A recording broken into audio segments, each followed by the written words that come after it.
피아노 감사합니다. 오늘 하나님의 말씀은 마태복음 19장 13절에서 22절 말씀까지 저희 보겠습니다.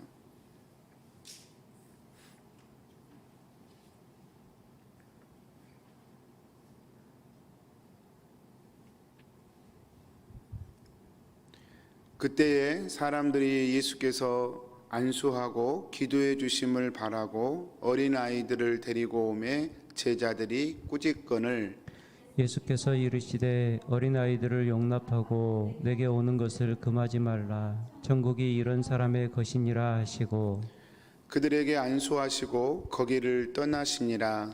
어떤 사람이 주께 와서 이르되 선생님이여 내가 무슨 선한 일을 하여야 영생을 얻으리이까. 예수께서 이르시되 어찌하여 선한 일을 내게 묻느냐. 선한 이는 오직 한 분이시니라. 내가 생명에 들어가려면 계명들을 지키라. 이르되 어느 계명이오니까. 예수께서 이르시되 살인하지 말라, 간음하지 말라, 도둑질하지 말라, 거짓 증언하지 말라.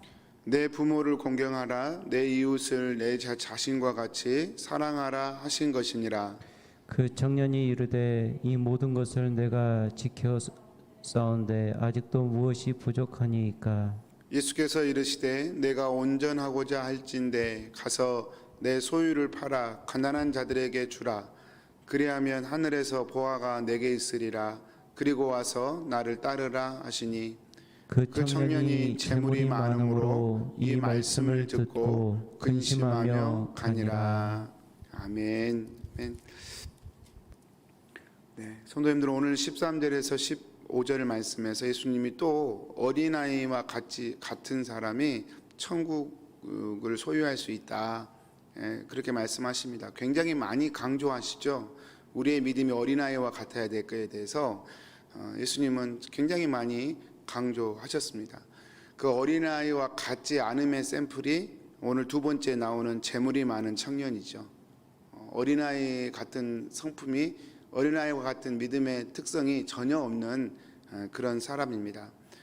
오늘 두 번째 주제로 나온 이 재물 많은 청년의 특징은요, 마가복음과 누가복음에 보면 부자였다, 관원이었다, 그리고 청년이었다, 그렇게 얘기합니다. 젊은 청년이었다, 또 관원이었다.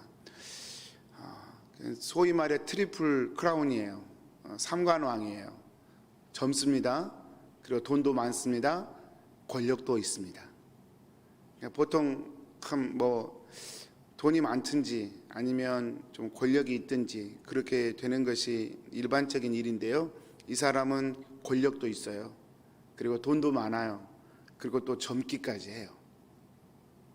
그러니까 세상에서 사람들이 부러워하는 요소들은 다 갖추고 있다고 말해도 됩니다. 그래서 자신감이 넘쳐요. 예수님께 와서도 자신감이 넘칩니다. 근데 오늘 말씀을 묵상해 보면 이렇게 자신감이 넘치는 외모와는 달리, 자신감이 철철철철 넘치는 그런 태도와는 달리 그 사람 마음속에 공허함이 있다는 사실을 알 수 있어요. 그러지 않고서야 예수님께 이렇게 나올 이유가 없잖아요. 이미 나는 하나님의 말씀 잘 지키고 있다고 믿고 있는데, 다 지켰다고 떳떳이 말할 만큼 나는 완벽한데 굳이 예수님을 왜 찾아왔겠어요? 그것으로도 채워지지 않는 마음에 그 무엇이 있었기 때문이겠죠. 마음이 채워지지가 않았단 말이에요. 사람들이 원하는 것들 다 가지고 있거든요.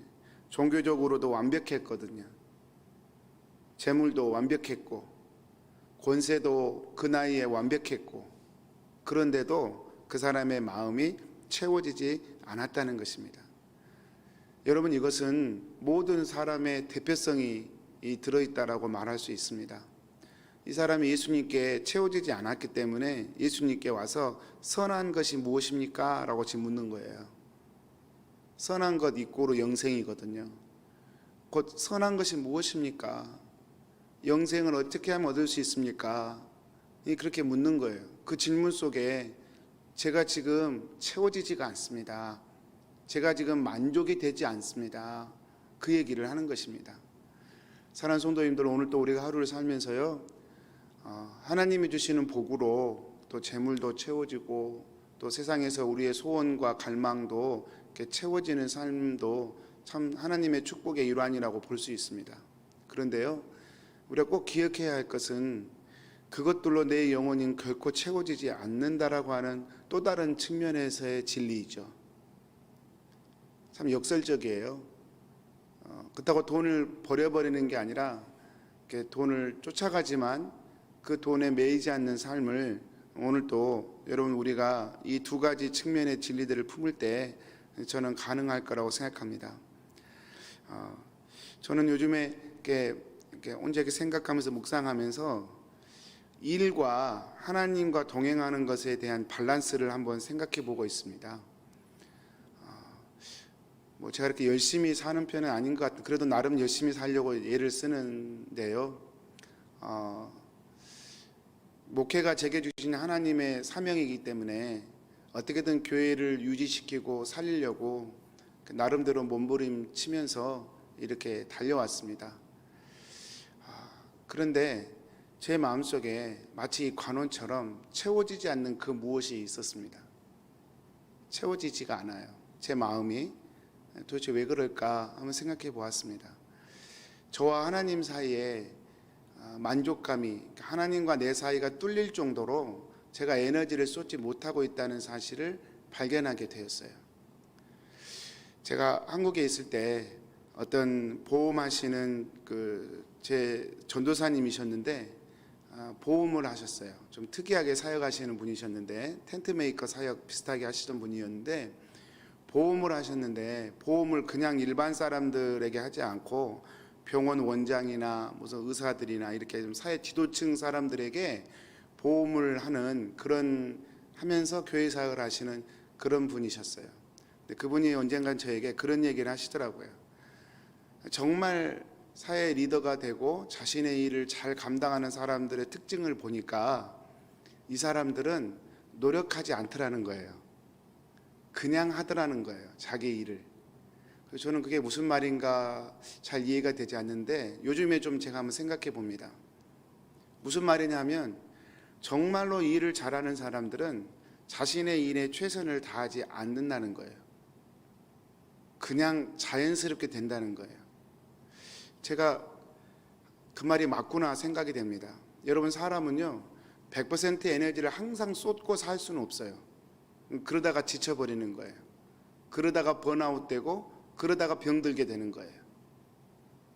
이 컵에 물이 어느 정도 이렇게 여유가 있어야 컵을 들어서 마실 수 있는 것처럼 삶도 에너지는 항상 남겨놔야 돼요.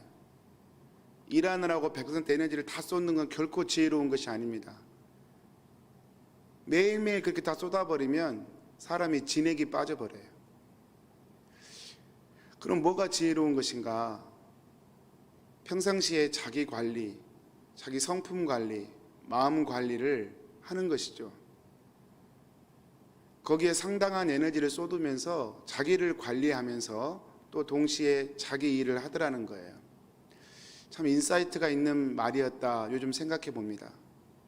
저에게 적용시켜 보자면 정말 100% 에너지를 쏟을 대상은 하나님과 나와의 관계라는 거죠. 하나님과의 저와의 관계에 에너지를 쏟으려면 거기에 다 쏟아야죠. 거기에는 지침이 없는 게 정상이니까. 하나님과의 나와의 관계 에너지를 다 쏟고 내가 정말 해야 할 일에는 그 에너지 가운데서 이렇게 60%나 70%가 맥시멈이 되도록 그 나머지는 항상 마음의 평안을 유지할 수 있도록 그렇게 관리하는 것이 참 지혜로운 것이겠다라는 생각을 그냥 제 스스로 한번 해봅니다. 제가 왜 이런 말씀을 드리냐면 오늘날 우리 현대인들의 삶은 생존하는 데 100% 에너지를 다 쏟아버립니다. 그러니까 하나님하고 관계에 에너지를 쓸 에너지 자체가 남아있지가 않아요. 근데 이런 식의 삶의 패턴이 결코 행복할 수 없는 삶의 패턴으로 우리를 몰아간다는 것이죠. 그 대표가 바로 저는 이 사람이라고 생각합니다. 재물이 많은 청년. 그냥 성공했겠습니까? 그냥 권세를 잡았겠습니까? 그냥 돈을 벌었겠습니까? 죽자 사자 달려갔을 겁니다. 100% 에너지를 쏟으면서 매일매일 꿈을 향해 달려갔을 것입니다. 그런데 이 청년이 경험한 게 뭡니까? 채워지지 않는 거예요. 과연 선한 일은 무엇인가? 과연 영생은 무엇인가? 목마름을 가지고 예수님께 나아왔다는 것이죠. 참 지혜란 이런 말씀을 보고 또 내 삶의 내 삶도 다 이렇거든요. 우리 모두가 다 이렇거든요, 사실.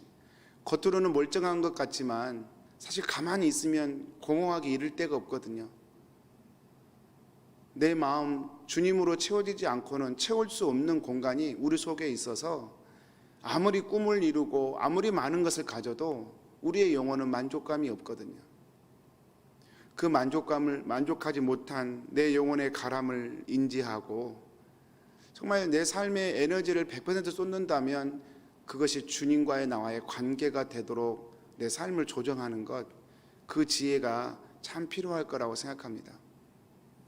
이 부자 청년에게 주님이 이렇게 대하신 것 보면 좀 매정하다 싶을 만큼 그렇게 대합니다. 그런데 그럴 수밖에 없다고 생각해요. 만약에 오늘 말씀에서 이 부자 청년이 What should I do? 제가 어떻게 해버릴까요? 이렇게 하는 태도를 놓지 않는 한 주님께서 네 재산 다 팔아서 가난한 사람 나눠주라 그것까지 해버렸다 치더라도 그것까지 해버렸어요. 예를 들어서 그거 하고 또 주님께 와서 저 했습니다. 돈이야 또 벌면 되니까 나 그렇게 했습니다라고 얘기한다면 주님이 뭐라고 얘기했을까? 그러면 더 어려운 걸 또 얘기하셨을 것 같아요. 우리 주님 사실 그랬잖아요. 살인하지 말라 지켰다고 하는 사람한테 네가 마음으로 형제한테 나가라 욕만 해도 그건 살인한 거다 그러셨잖아요. 도무지 지킬 수 없는 기준들을 계속해서 제시해 버리시잖아요.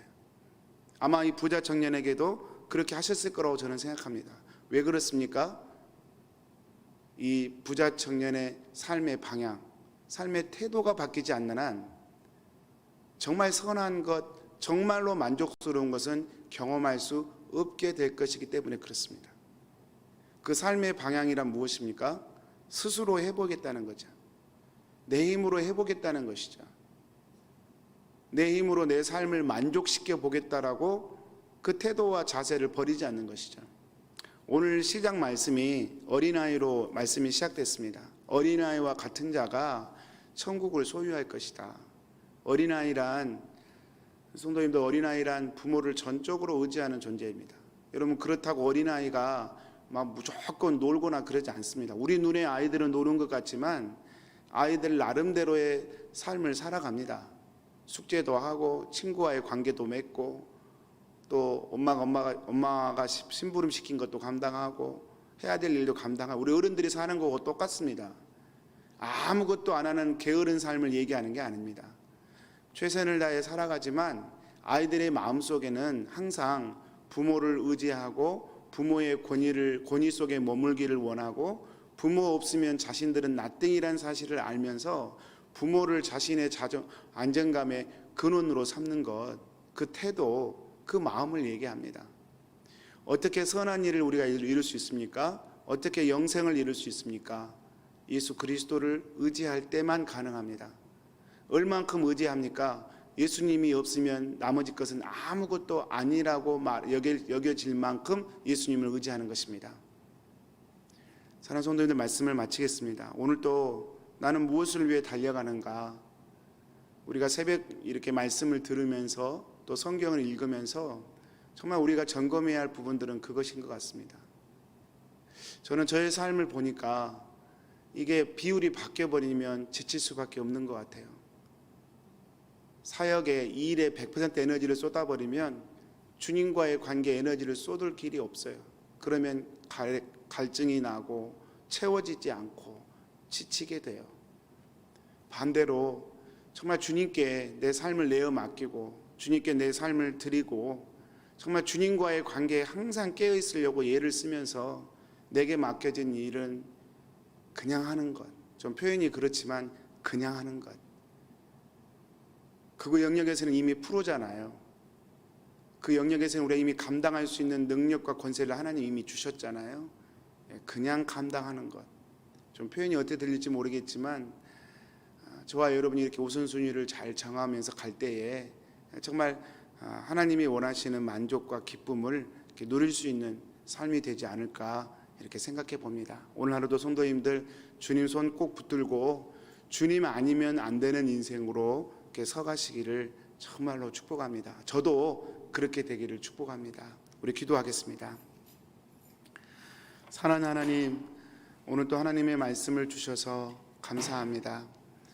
하나님이 아니면 안 되는 사람으로, 하나님보다 그 어떤 것도 하나님과 나 사이에 앞서가지 못하도록 그것들을 내려놓으며 하나님과의 관계 속에 내 인생의 에너지를 다 쏟는 사람으로 주님 저희가 서가기를 원합니다. 세상은 자꾸자꾸 생존하라고 100% 에너지를 쏟으라고 우리를 부추기지만 그것이 우리 인생의 결코 목마름을 해결할 수 없는 것임을 오늘 또 말씀을 통해 다시 한번 깨달으며 내 만족, 내 영혼의 생수가 되시는 분은 오직 주님이심을 고백하며 주님 한 분 바라보며 달려가는 저희들 되어지도록 인도하여 주옵소서.